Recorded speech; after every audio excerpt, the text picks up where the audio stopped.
RRQ sekarang berbalik, ada di tangan dari Demonic Philippines. Cuma kalau ngomongin kenapa, mungkin banyak yang bertanya kenapa nggak hero lebih ofensif untuk EXP laner.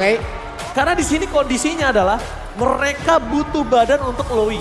Mereka butuh badan untuk Granger.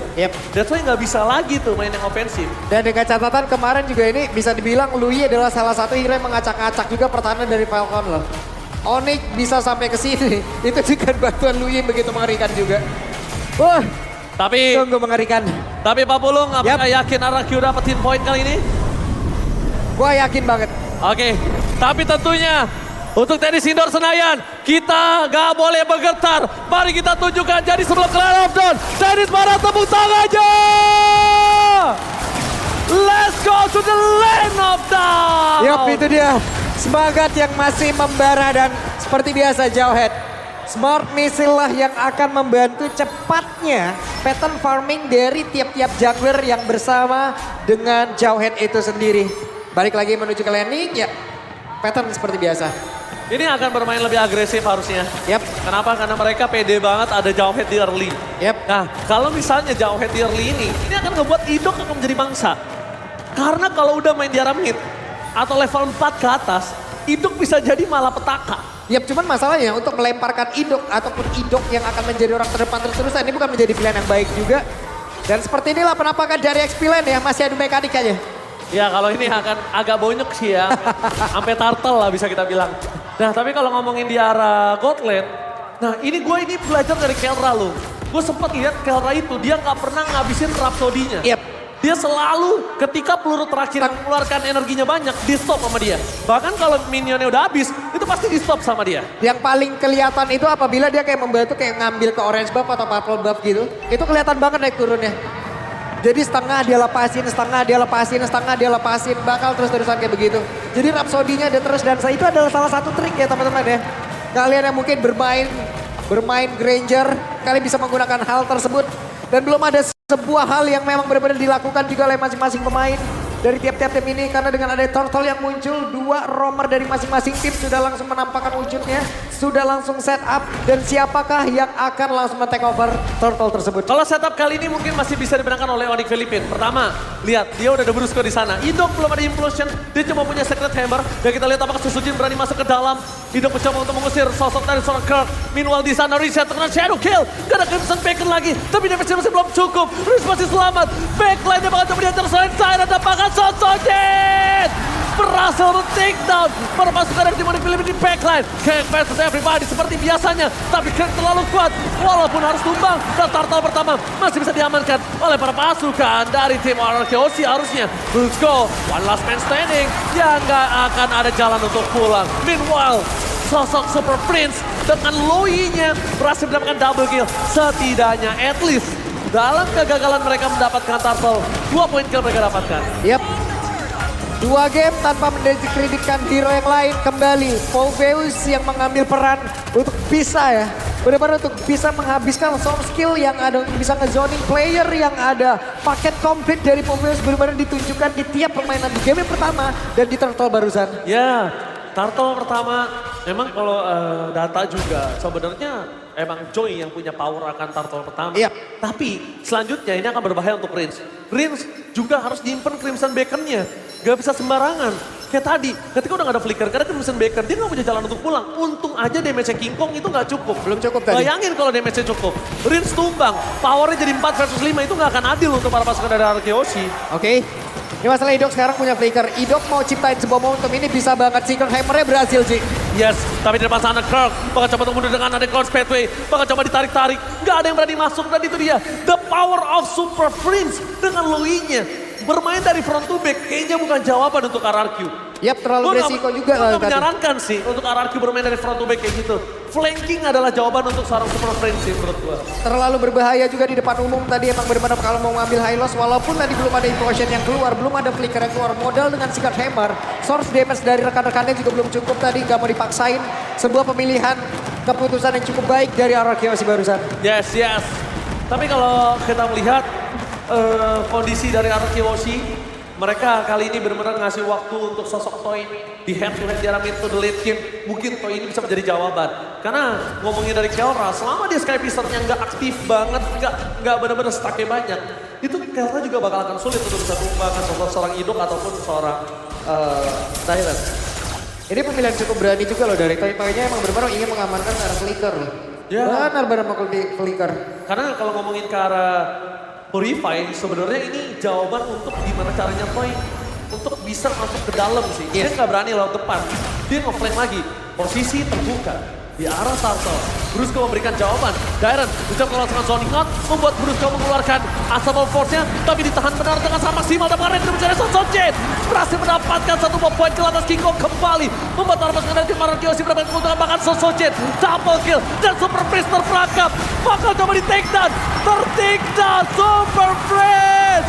One last hit berhasil dimakan, tapi jangan lupakan Papulung. Satu buah poin kill didapatkan Kelra. Aktif dari Sky Pisternya, bahkan membuat para pasukan dari Demonic Philippines udah punya jawaban untuk seorang Kelra. Begitu panjang team fight yang terjadi diawali lagi oleh Dairen. Benar-benar diawali oleh Dairen. Dairen tidak menyelesaikan begitu saja, tapi dia akan terus-terusan menemani. Dan tadi Rins lah yang menjadi satu positif untuk bisa mengatakan damage. Dan sekarang ada semua hal lagi yang dilakukan. Unstoppable Force-nya dan ada satu hal yang membuat no. Terlalu bersemangat, shutdown 2 kali tumbang dari King Kong. Dibayarkan dengan satu shutdown Susujin. It's totally worth it. Dan bakal di depan sana Brusco langsung coba di teleportation dengan Super Prince Tour and Travel karena bottom lane. Untuk coba melakukan cover terhadap Kelra. Karena melihat kondisi Kelra yang sangat owning. Ini berbahaya banget sih untuk para pasukan dari tim Maragiosi. Jadi dia mulai agak concern ke arah Kelra. Menjadi hal yang sangat-sangat cukup berimbang jadi ini. Dari perolehan tadi network yang cukup banyak loh networknya tadi. Dan sekarang hanya bertelepon sekitar 1100 dan ada kesempatan lagi di bagian bawah. Tapi Kelra. Itu dia Kelra. Sekali dari Sky Pisternya udah aktif, udah menyala. Dia bakal langsung mengeluarkan jurusnya. Dia langsung ada shadow kill ke arah tengah dan Riz. Crimson Bagel save the day for this time. Dairen sedikit melakukan cover terhadap sosok seorang Riz. Bayangkan gak ada Dairen. Itu sekalipun ada absorb damage dari Crimson Bagel itu gak akan berguna. Dan ini dia, satu sosok orang yang cukup mengerikan harusnya. Dari tim Maragiosi udah mulai paham harusnya kalau Kelra dengan Granger, dia safety banget mainnya. Pasti ada di ujung berung dia. Di ujung berung, cuman masalahnya sekarang Toy juga ya. Toy bisa dibilang dari sisi leveling Toy sangat-sangat baik sekali. Dia bisa mengamankan begitu banyaknya juga dari wave minion yang ada. Dan sekarang mereka yang memfokus lagi di area Death Turtle-nya. Barusan dengan Lantern Flare yang memang keluarkan ini dia. Hidong blessing duel from Toy. Memporak-porandakan backline para pasukan dari Demonic Philippines. Sosojin mencoba untuk melakukan eksekusi. Tapi Rinsya langsung melakukan following damage. Berhasil mendapatkan curve. Membuat para pasukan dari tim Maragiosi mendapatkan 4 point kill. Dan juga bahkan Demonic Philippines harus kehilangan turtle mereka. What a implosion from Idol. Finally, momentum hero yang kita tunggu dari Idol sudah memberikan jawaban. Digrillkan implosion yang begitu baik mengawali semuanya, menghabiskan 4 player sekaligus. Wah gila, Idol make a move. Gambling yang sangat berani dengan melihat tidak adanya Purify di tangan dari tim Onyx Philippines. Dan ini dia ada instant replaynya. 4 player tadi emang benar-benar semuanya kena. Ada beberapa player mencoba untuk kabur tapi semuanya udah on position gitu. Bahkan pergerakan dari Toy yang mungkin cukup jauh. Yes. Let's go langsung Blazing Duet ya. Itu dia Blazing Duet turunan legacy dari sosok seorang Skylar yang diturunkan ke arah Toy kali ini. Benar-benar membuktikan kalau Toy mampu untuk catch up dengan gameplay yang dimiliki dari tim Maragiosi. Luar biasa permainan dari tim Maragiosi. Mereka tinggal ingat di game yang pertama mereka juga owning. Tapi comeback terjadi. Jangan sampai hal itu terjadi kembali. Dan untungnya Kelra dari Sky Pisternya kali ini udah terkena 1 kali pengurangan. 1 pemotongan ya. 1 kali pengurangan. Oke, ada pemotongan terhadap dari Sky Piercer. Cuman sekarang mereka juga benar-benar harus aware lagi ya terhadap perpindahan tempat. Mereka juga harus aware bagaimana menjalankan lagi dari wave minion ya. Mereka punya cloud, mereka bisa manfaatkan itu, mereka bisa menghancurkan laning atas, mereka lalu lari ke tengah lagi itu seperti apa. Cuman dengan adanya pergerakan dari ini Super Prince, ini bisa ada di mana-mana loh. Nah, late game-nya yang mengerikan. Kenapa aku bilang tadi jangan sampai mereka terlena dengan kemenangan 2.000-3.000 gold ini? Karena ingat masih ada Hayabusa, masih ada Lowi. Ini Lowi-nya untungnya nggak pakai Purify. Jadi satu Idok tuker Lowi bener-bener worth it banget. Gak bakal ngerugi untuk arah Kiyoshi. Bahkan Onyx Philippines yang akan ngerugi. Dan yang aku agak khawatirkan adalah kalau Super Prince Tour and Travel ini dipakai untuk split push-nya Hayabusa. Itu yang worry. Waduh. Sulit juga tuh ya. Iya sulit juga makanya. yang bisa nahan siapa? Toy atau enggak Dairen mungkin. Kecuali memang mungkin ada item-item yang memang bisa menahan itu semuanya juga. Entah Winter Crown nanti memang sudah ada. Dan kemudian kayak ini menurut gue ini Winter Crown udah paling enak juga untuk Stoy. Oke, tapi di depan sana para pasukan dari tim RRQ Hoshi udah ngebuka badan menuju ke arah Ward yang terhormat. Meanwhile, para pasukan dari tim RRQ Hoshi akan mendetek di mana Super Prince akan melakukan teleportation. Defense-nya belum terlihat dari seorang Riz. Kelihatan Super Prince-nya one by one situation. Bakal coba di cover. Lot tidak dapat pada cover cukup. Idol! Blazing duet from Toy! Again! 2-point kill! Didapatkan tanpakan! Triple kill! Maniac masih terlalu jauh. Lord bergerak ke bottom lane. Susuji tidak akan tinggal diam. Dan ini dia. Salah satu legacy. A blazing duet from Toy. Di following up dengan sangat mahal oleh perpasangan tim RRQ Hoshi. Yap, ini dia akibatnya membiarkan pergerakan Idok mencoba untuk bisa mendekat dan Idok berhasil, Idok flicker, Idok implosion. 2 player atau pada 3 player benar-benar tidak bisa melakukan banyak hal. Toy sebagai sang eksekutor dan satu orang yang begitu luar biasa pula. Yes, dan sekarang untuk Super Prince gak boleh lagi berdekatan. Shadow kill menunjukkan seorang Rage ya. Oke. Masih mendapatkan 1 point kill. Setidaknya 1 buah point kill didapatkan oleh King Kong. Walaupun itu tidak terlalu berarti banyak. Dengan gold yang sudah diuntungkan oleh tim RRQ Hoshi. Tapi satu hal yang mereka harus pahami adalah Super Prince gak boleh lagi kedetek. Super Prince gak boleh lagi berdekatan oleh para pasukan dari tim Onyx Philippines lainnya. Karena ketika Idok melakukan initiate power, satu-satunya yang menetralisir dengan cepat itu Super Prince. Dan kalau Super Prince-nya kena, jujur Onyx Philippines gak punya power dobrak lagi. Iya, masalahnya dari tadi juga positioning yang dimiliki oleh beberapa damager yang dipunyain oleh Onyx PH. Mereka udah ada di belakang, Ji. Namun di satu sisi mereka membiarkan barisan terdepan dari RRQ Hoshi itu mendekat. Dan itulah yang terjadi apabila ada momentum yang baik. Idok memiliki insting yang begitu mengerikan. Iya. Insting yang dia sangat berani untuk ngebuka vision. Berani untuk ngebuka badan. Idok mau bonyok, Idok mau ke pick off itu gak masalah. Gak masalah. Tapi storm skill yang dia inginkan, yang dia mau sampaikan kepada pemain Onyx Philippines, yang penting itu sampai dulu. Dan lihat di depan sana, sosok para pasukan dari tim RRQ, mereka melihat di mana Kirk berada, nanti bisa dikeluarkan bersama para pasukan dari tim RRQ lainnya. Mereka memaksa mendapatkan Kirk, tapi yang sudah dipastikan tidak ada Glorious Pathway. Sebenarnya kalau Glorious Pathway aja yang keluar, menurut aku enggak masalah untuk Onyx Philippines. As long enggak revitalize. Karena revitalize ini akan sangat membantu mereka di saat adanya Pit Lord selanjutnya. Yap, cuman dengan positioning yang begitu baik dari RRQ sekarang ini harusnya ya menjadi sebuah hal yang sangat susah untuk Brusco bisa nge-pick up siapapun. Salah satunya. Sementara sejauh ini Idok Lane menjadi orang terdepan. Dairen ingin dilemparkan di sector bukan hal yang baik. Idok ingin dilempar bukan hal yang baik. Ini yang harus terus dipertahankan oleh RRQ selagi begitu banyaknya damager yang mereka miliki sekarang lagi dalam keuntungan yang begitu besar. Benar-benar besar walaupun di satu sisi ya itemization yang dimiliki oleh Granger itu udah hampir full juga. Yes!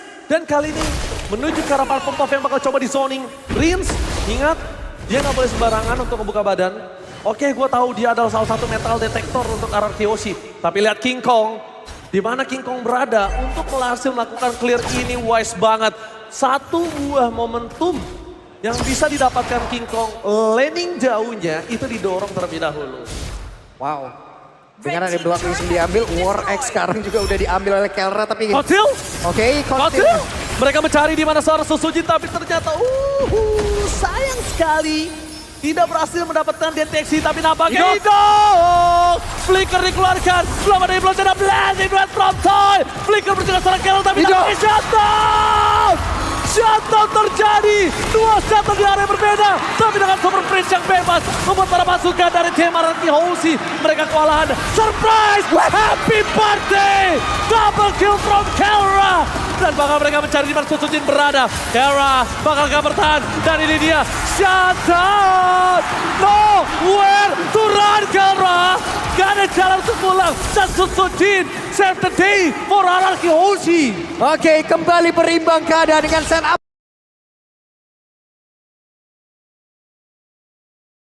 Sebuah Purify ini dia, Ji. Begitu gangguan terjadi, dia nggak bisa melakukan banyak hal dari toynya. Flicker tadi udah dikeluarkan. BMI nggak bisa karena momentumnya sisinya masih berjalan. Tapi kalau dari yang gue hitung ya, kalkulatnya ini masih berhasil untuk Retribution. Oke. Dan itu dia, masih berhasil. Kenapa? Karena sedikit aja terlambat dari seorang Susujin nge-dealer damage atau dia ngebuka Lord, itu dia bakal telat. Gue pastikan Super Prince bisa dapetin Lord. Itu hampir Kalau loh tadi. dari Susujinnya telat aja buka Lord dikit. Itu tadi udah dihantarkan loh itu loh. Udah travel udah jalan loh. Udah arrive dia tadi di situ, Ji. Yes, benar banget. Tapi lihat, dengan 5 pasukan dari tim Araki Hoshi, mereka mencoba untuk mendorong di 3 lane yang berbeda. Meanwhile, one by one situation dari bottom lane. Pak produser boleh lihat ke arah bottom lane, masih terbagi. Dan Susujin mencari di mana King Kong berada. Ditutup begitu saja. Recall menjadi sebuah jawaban. Mid lane target utama mereka. Ada Super Prince, ada free hit, dan Dairon. Versus everybody, masuk lebih dalam. Damage dan Idok gagal mendapatkan siapapun. Hanya Prince di depan mata. Free hit dan Idok. Para pasukan dari tim Araki Hoshi. Mereka bakal coba dihantam dan pulang mundur ke arah belakang. Sky Pisar dari Kelra masih menyala. Defensif yang sangat kuat. Dengan adanya Loui, Kelra, dan bahkan hanya Kirk menjadi tumbal satu-satunya. Ini menandakan Araki Hoshi harus udah dalam sedikit kondisi lampu kuning. Ini sedikit terburu-buru loh. Apa yang dilakukan oleh Araki Hoshi barusan loh. 2 Winter Crown tadi benar-benar kepake. Begitu banyak source steal dan mereka tidak mendapatkan hal yang begitu baik. Kecuali dengan 2 best turret ini adalah standar dengan adanya Lord yang udah diambil. Selebihnya ini menjadi sebuah kerugian. Tapi semenjak adanya Lord yang berubah ya, menurut gua pribadi, Lord yang di 18 ke atas itulah nanti yang akan berubah segalanya. Ya, wajib ditemenin. Iya, ya. Dan sekarang kondisi yang gua lihat, Araki Hoshi udah masuk lampu kuning. Dia udah mulai sadar dengan owning gold yang banyak dari dirinya aja. Mereka nggak bisa nembus ke 3 base turret. Apalagi nanti ketika dari tim Onyx Filipin bakal drag game ini ke late game. Karena balik lagi kalau kita bisa lihat Sky Pisar. Gue nggak tahu ya Sky Pisarnya Kelra berapa. Maybe around 40 something lah. Yep. Harusnya ya. Itu tadi Ji udah gue bilang, dengan adanya Lord tadi yang udah berhasil mereka amankan, dengan base turret yang bisa dihancurkan, itu adalah standarisasi dengan adanya Lord tersebut loh. Selebihnya harusnya mereka bisa mendapatkan keuntungan, entah itu poin kill atau yang berlebih lah, atau mereka bisa mendapatkan hal yang lain lah. Tapi mereka tadi malah mendapatkan sebuah kerugian yang begitu luar biasa loh. 2 Winter Crown digunakan, 2 hero berhasil diambil. Oke, tapi nampaknya dengan ada Council Gaming Torrent Travel Time! Wind of Nature save the day more this time! Gagal untuk mendapatkan point kill dengan ada Rose Gold Panther gak bisa menyelamatkan seorang Toy. Tapi Bruce Lee juga tumbang menjadi satu buah korban jiwa. Para pasukan dari tim Araki Hoshi mulai coba mundur. Dan King Kong! Shadow Kill! Sandwich Gaming! Again! Kelra dengan ada permainan Sandwich berhasil mendapatkan 2 dan bahkan 3 pemain dari tim Araki Hoshi. Happy birthday! Super Prince, Tour and Travel berhasil mengantarkan 2 point kill untuk tim Onyx Filipin, bahkan 3. Masuk menit hampir 18, awareness yang dimiliki oleh Araki Hoshi mereka harus meningkatkan berkali-kali lipat. Ada Super Prince dengan Luyi-nya, bukan user dari Luyi yang biasa-biasa, tapi ini begitu mengerikan. Dan positioning yang emang mereka lakukan barusan, pergerakan mereka lakukan barusan, ini mimpi buruk banget. Oke, Susujin, damage terlalu sakit, mencari di mana King Kong berada, tapi Kelra, one by one situation, gagal untuk mendapatkan Kelra, masih ada immortality, satu terjadi, baik time yang dilakukan, tapi lihat Super Prince mencoba untuk mundur dengan Super Prince Tour and Travel-nya. Oke, mereka berhasil mendapatkan Kelra, tapi ada satu Lord, satu objektif yang harus mereka hilangkan lagi. Bukan Lord yang biasa-biasa saja. Lord dengan defense yang Beda begitu ini. tinggi. Ini beda Lordnya. Tapi Toy masih ada Wind of Nature. Masih punya Rose Gold Meteor. Tapi itu hanya mendapatkan Kirk. Tidak cukup worth it. Kikung di depan sana. Bahkan coba melakukan following update. Bahkan Brusco bakal menjadi pada para pasukan dari tim Araki Hoshi. Dan Susujin. Targetnya menjual Super Prince. Gagal mendapatkan satu momen kena blast. Ini from Toy. Mencoba untuk mempora-pora dengan para pasukan dari dari tim Onyx Filipina dan fokus ke Rampage. Sang Raja berhasil mengeksekusi di game yang kedua. What a play for Monarchy Hoshi. What a intense team fight from Monarchy Hoshi. Mereka tidak akan memberikan waktu yang cukup lagi untuk Onyx Filipina bisa membalikkan keadaan karena adanya lot yang mereka ambil.